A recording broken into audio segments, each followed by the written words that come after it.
What's good, Nayo Nation?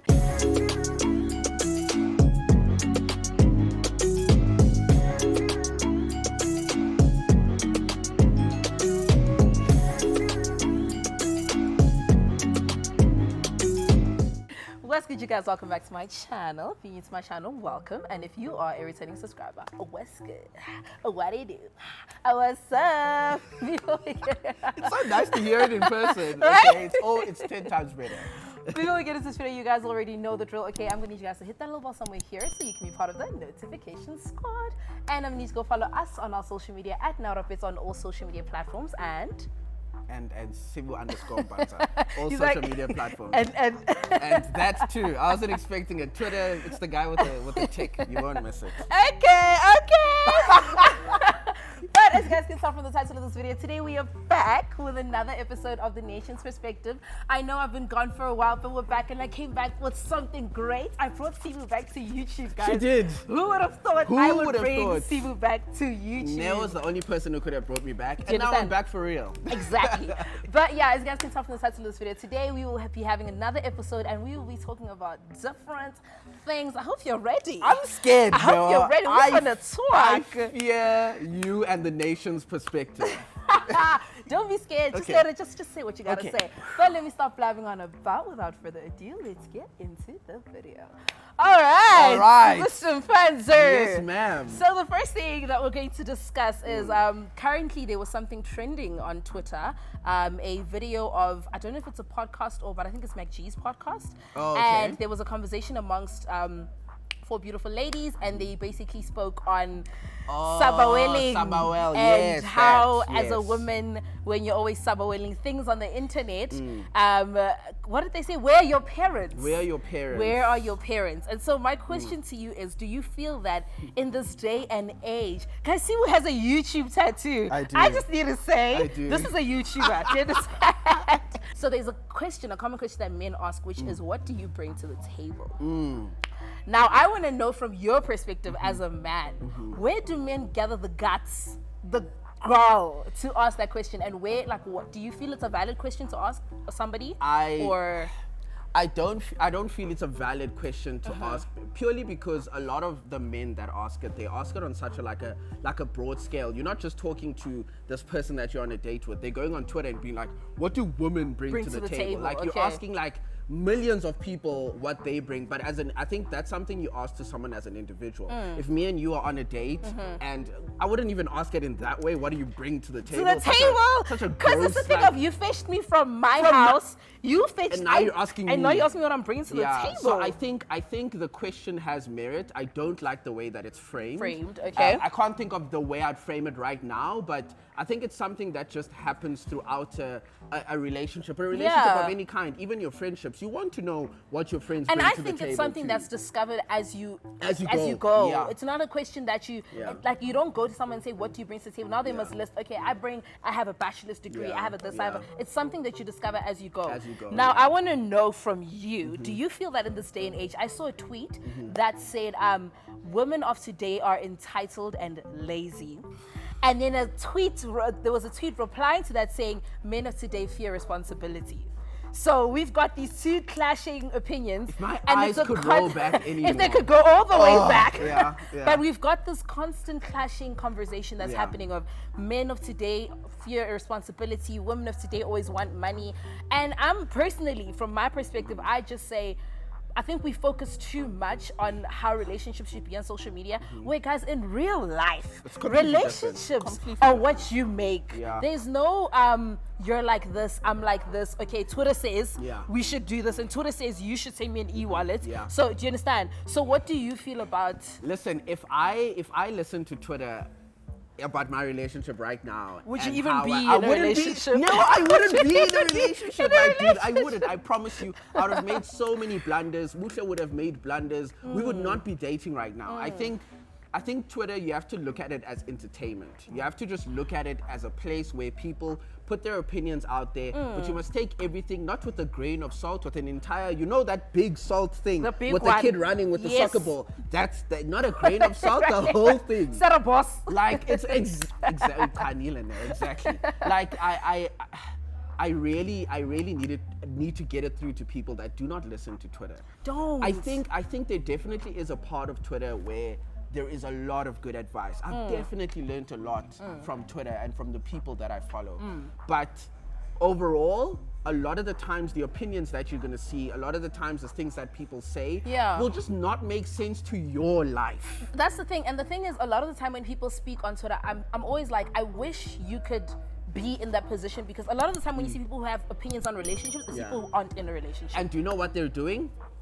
They're projecting. They're projecting. They are projecting hard. And that's another big thing that I always say. And like even when like Bush's following is growing hugely on Twitter right now, and I'm like, Ndase, whenever you have like an opinion or whatever the case is, and then people come on it and they say their things, please constantly in the back of your mind, and I say that to everybody, in the back of your mind, always remember that people are projecting.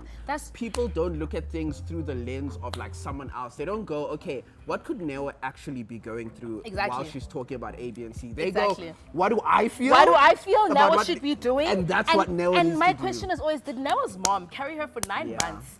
Give birth to her, raise her for her to come, and because Tepo on Twitter said Neo shouldn't, Neo's now going to stop her whole life. Because you understand. And so I saw this one person saying, and I was telling you earlier, that they said they think Twitter should be censored. And the reason that they said this is because there's a lot of keyboard activists, keyboard judges. People have a lot to say when they're here, you know, of which is valid, because you don't have to face anyone, like you don't have to face them face to face. And so they got to the point where they said people sometimes share their opinions on people's lives and they laugh and it's all jokes, but you don't realize how much that does for someone. So do you feel that I don't know if I could say the app or the people on the app, but there could be a better way to go about censoring because a lot of bullying happens there. Like a lot of terrible things happen there. I think if they could, they would have already. I think it's a very big ask. It's a very difficult thing to do. And that's why you'll find that more often than not, it's just a thing of people asking each other to be like kinder to each other, to censor themselves, to realize that yes, sharp, exactly like you're saying, like you can say we can't say anything on Twitter, but like which is also unfair. That's the other thing. We'll get to that. People can say whatever they want on Twitter, and because they're behind an avatar that's a picture of like an anime picture, they can say whatever to whoever. And I think that's the then difficult thing. And I think then what we have to do is put the onus on us as individuals to, when we interact with people, make sure that you come from a place of kindness, from a place of, I don't actually know you. Like, you are an avatar to me. You are a handle to me. I don't know you. And so there was another conversation, or there's a constant conversation on Twitter when someone is late.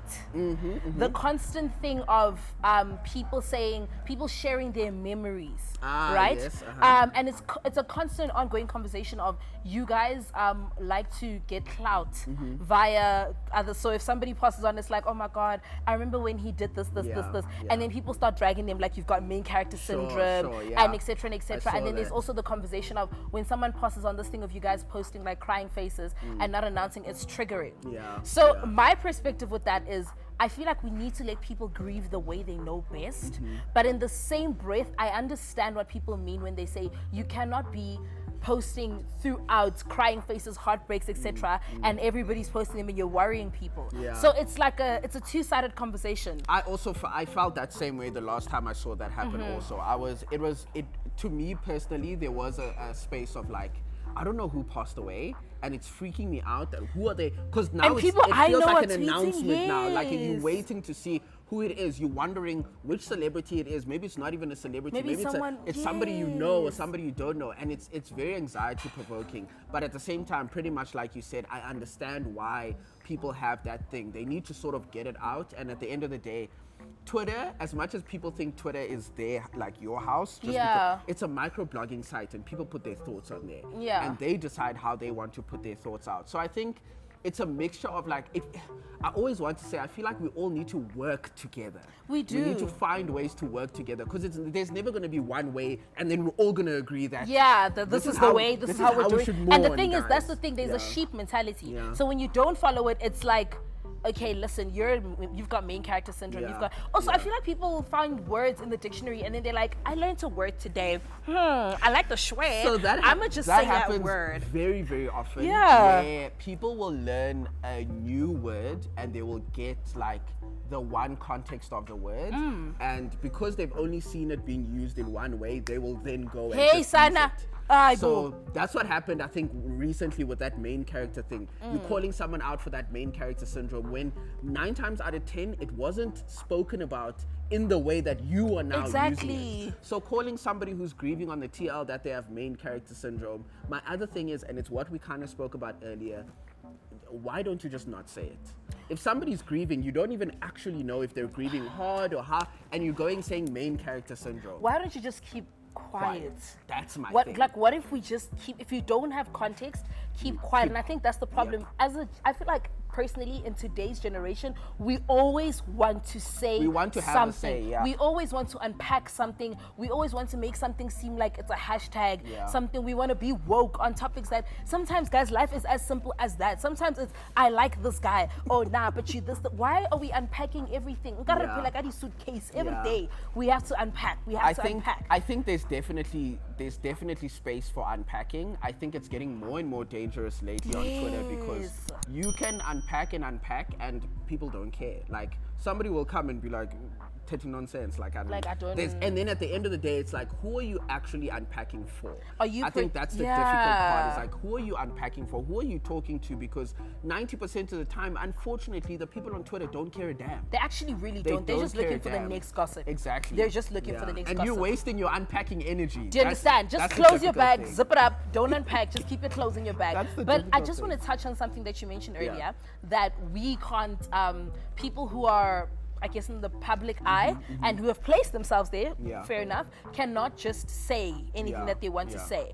But in the same breath, people put a responsibility on you to be real, to be open, to be this, to be that. Yeah. And so, do you feel that as people in the public eyes, content creators, celebrities, influencers, athletes, whatever you are in the public eye, do you feel that we do that to ourselves, where we sort of I don't want to say portray perfection. We don't portray perfection, but you have to portray togetherness. You have to portray some sort of like, I've got it together. So do you feel in doing that then, we create a space where people expect certain things of us? Or do you think, but why not papela? Like, I honestly think it's a little bit of both. Okay. I think when you get into whatever industry it is that makes you a public figure, I think one of the things that's like, you already know as you go into it that people are going to want your opinion on many things. Yes. And I think then that sort of puts a responsibility on you to make sure that when you speak from a place of knowledge. Otherwise, you just shut your mouth. Just keep I quiet. honestly wish I could tell every celebrity, every influencer, every public figure,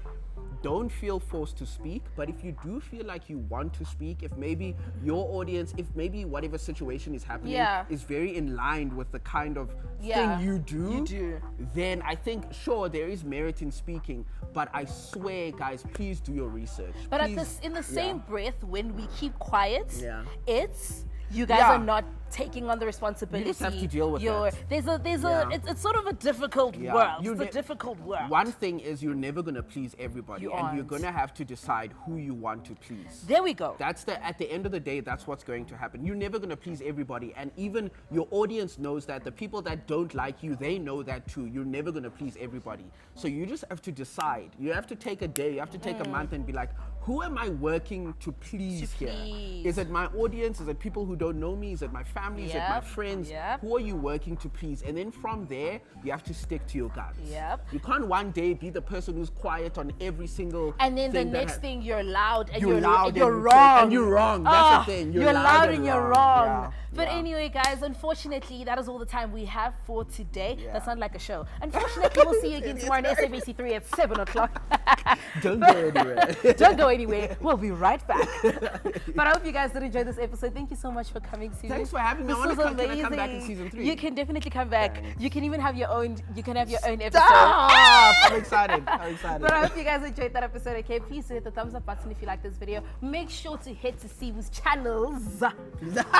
With an S. Channels. With an S. And subscribe, okay? Follow him on social media, etc., etc., etc. Thank you, thank you, thank you. Do let us know what you guys thought of everything that we said down in the comments comment section, okay? Do let us know if you guys want Sibu to come back. Yeah. If you guys want Sibu to have his own episode, you know what I'm saying? We're doing big things. And last but definitely not the least, subscribe to my channel for more craziness. Craziness. Bye, guys.